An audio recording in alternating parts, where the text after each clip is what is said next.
Karras nodded absently, staring at a pattern in an oriental area rug. And then after many minutes he got up and walked slowly to the entry hall, where, with his hands in the pockets of his trousers, he stood motionless in the darkness as if in some other dimension as he listened to the grunting of a pig from upstairs, then the yelping of a jackal, and then hiccuping and snake-like hissing. "Oh, you're there." I went looking in the study. Karras turned to see Chris flicking on the entry hall lights. "Are you leaving?" she asked as she came forward with the witchcraft book and Regan's tape-recorded letter to her father. "Yes, I've got to. I've got a lecture to prepare for tomorrow." "Oh, where?" "At the med school," Karras answered, accepting the book and the tape from Chris's hands. "I'll try to get by here sometime tomorrow afternoon or evening. In the meantime, if anything urgent develops, you be sure that you call me, no matter what time. I'll leave word at the switchboard to let you ring through. Listen, how are you fixed for medication?" "We're okay. They're all on refillable prescriptions." "You won't call your doctor in again?" The actress lowered her head. "I can't," she said barely above a whisper. "I just can't." "You know, I'm not a GP," Karras cautioned. "It's okay." Chris still hadn't looked up and Karras studied her intently and with concern. He could almost hear her anxiety pulsing and throbbing. "Well, now, sooner or later," he said to her gently, "I'm going to have to tell one of my superiors what I'm up to, most especially if I'm going to be coming by here at various unusual hours of the night." Chris looked up at him, worriedly frowning. "Do you have to? I mean, tell them?" "Well, if I don't you think it might look a bit odd?" Chris looked down again, nodding. "Yeah, I see what you mean," she said wanly. "Do you mind? I'll tell them only what I have to. And don't worry, it won't get around." She lifted a helpless, tormented face to the strong, sad eyes. Saw the strength. Saw the pain. "Okay," she said weakly. She trusted the pain. "We'll be talking," Karras told her. He started outside, but then hung in the doorway, head down with the back of a fist to his lips, as if thinking. And then he looked up at Chris. "Did your daughter know a priest was coming over here tonight?" "No, nobody knew but me." "Did you know that my mother had died just recently?" "Yes." "I'm very sorry." "Is Regan aware of it?" "Why? Is she aware of it?" "No, not at all." "Why do you ask?" Karras shrugged. "It's not important," he said. "I just wondered." He examined Chris's features with a faint look of worry. "Are you getting any sleep?" "Oh, well, some." "Get pills, then." "Are you taking any Librium?" "Yes." "How much?" 10 milligrams, twice a day. "Make it 20. In the meantime, try to keep away from your daughter. The more you're exposed to her present behavior, the greater the chance of some permanent damage being done to your feelings about her. Stay clear. And slow down. You'd be no help to Regan with a nervous breakdown." Her head and eyes lowered. Chris nodded despondently. "Now go to bed," Karras told her. "Will you please go to bed right now?" "Yeah. Okay," Chris said softly. "I promise." She looked up at him with warmth and the trace of a smile. "Good night, Father Karras. And thanks." "Thanks so much." For a moment Karras studied her clinically again, then said, "Okay, now, good night," and then, turning, he moved quickly away. Chris stood watching from the doorway. As he crossed the street, it occurred to her that he'd probably missed his dinner, and then she worried that he might be cold. He was rolling his shirt sleeve down. As he was passing the 1789 restaurant, he dropped something. Possibly the witchcraft book or the tape of Regan's voice. He stooped to retrieve it, and at the corner of 36th Street and P, he turned left and vanished from her sight. Chris abruptly was aware of a feeling of lightness. She didn't see Kinderman sitting alone in an unmarked car.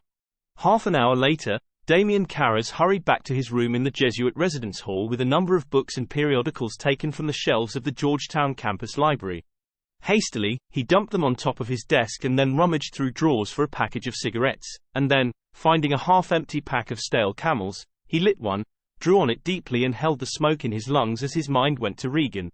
Hysteria, he thought. That had to be it. He exhaled the smoke, hooked his thumbs in his belt and looked down at the books. He had Easterreich's Possession, Huxley's The Devils of Loudon, Parapraxis in the Hazeman Case of Sigmund Freud, McCaslin's Demon Possession and Exorcism in Early Christianity in the Light of Modern Views of Mental Illness, and extracts from psychiatric journals of Freud's A Neurosis of Demoniacal Possession in the 17th Century, and The Demonology of Modern Psychiatry. Could you help an old altar boy, Fadder?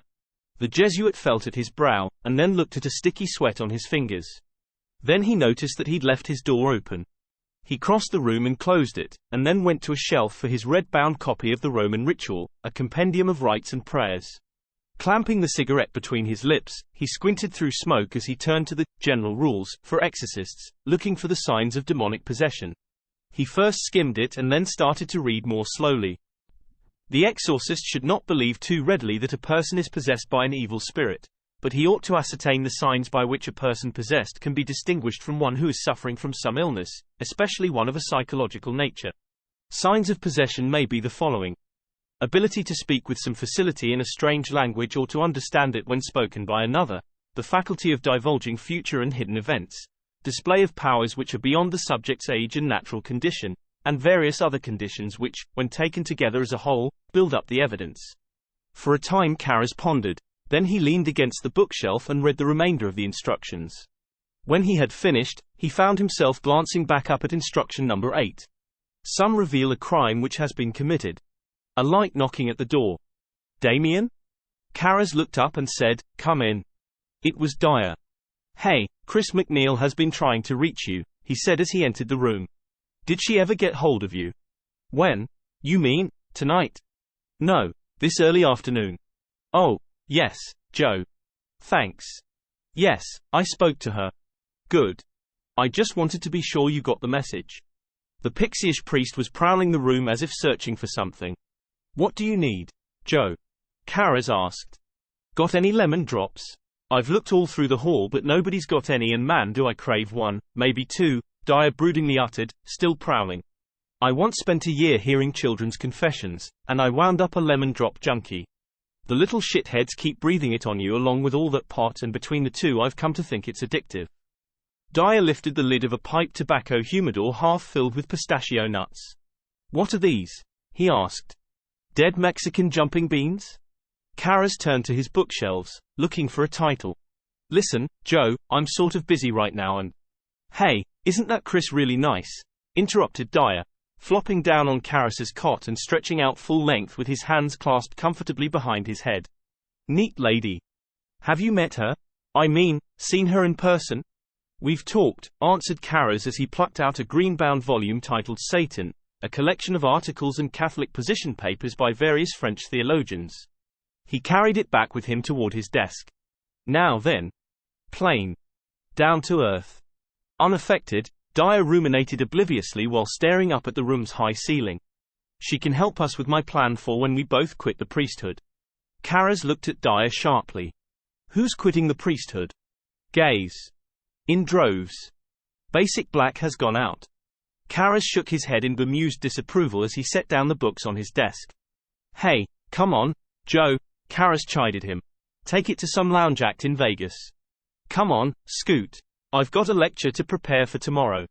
"First we go to Chris MacNeil," the young priest persisted, "with this notion that I've got for a screenplay based on the life of St. Ignatius Loyola that for now I'm calling Brave Jesuits Marching."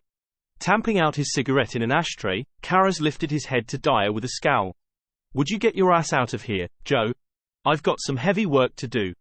"So who's stopping you?" "You." Karras had started to unbutton his shirt. "I'm going to jump in the shower, and when I come back in here I expect you to be gone." "Oh, well," grumbled Dyer reluctantly as he rose and swung his legs around so that he was sitting on the side of the bed. "Didn't see you at dinner, by the way." "Where'd you eat?"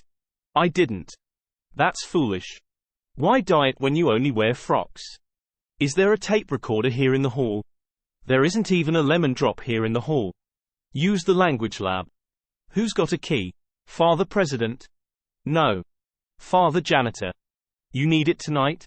"Yes, I do," Karras answered as he draped his shirt on the back of the desk chair. "Where do I find him?" "Want me to get it for you, Damien?" "Would you, Joe?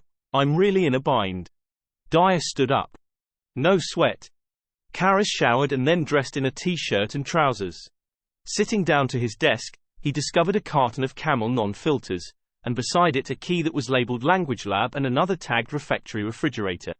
Appended to the latter was a note: "Better you than the rats and Dominican cat burglars." Karras smiled at the signature, "The Lemon Drop Kid." He put the note aside, then unfastened his wristwatch and placed it in front of him on the desk. The time was 10:58 p.m. He read. First, Freud, then McCasland, Parts of Satan, parts of Easterreich's exhaustive study, and at a little after 4 a.m., he had finished and was rubbing at his face and at his eyes. They were smarting and smoke was hanging thick in the air while the ashtray on Karras's desk was mounded high with ashes and the twisted butts of cigarettes.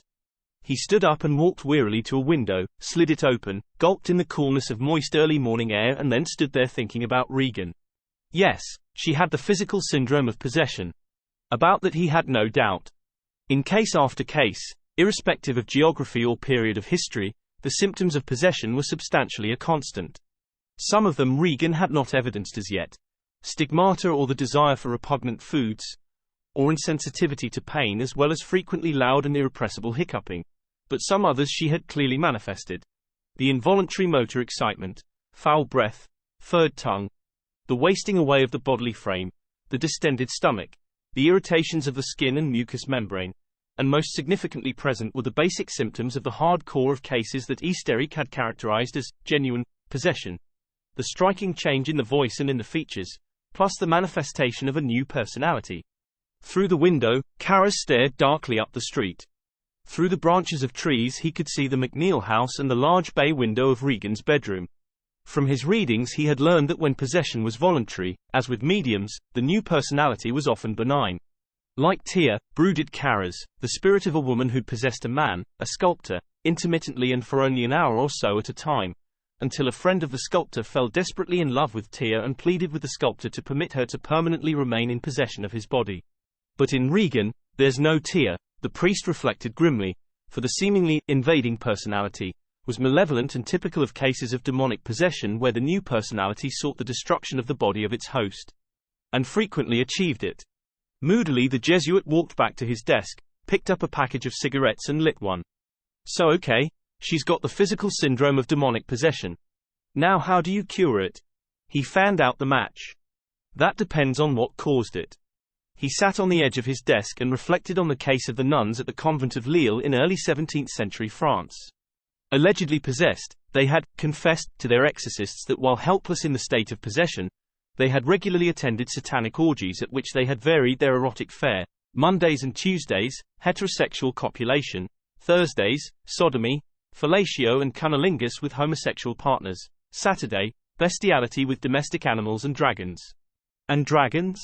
The Jesuit ruefully shook his head. As with Lille, he thought the causes of many possessions were a mixture of fraud and mythomania, with still others caused by mental illness, paranoia, schizophrenia, neurasthenia, psychasthenia. And this was the reason, he knew, that the Church had for years recommended that the exorcist work with a psychiatrist or neurologist present during the rite. Yet not every possession had a cause so clear. Many had led Easterreich to characterize possession as a separate disorder all its own, to dismiss the explanatory, split personality label of psychiatry as no more than an equally occult substitution for the concepts demon and spirit of the dead.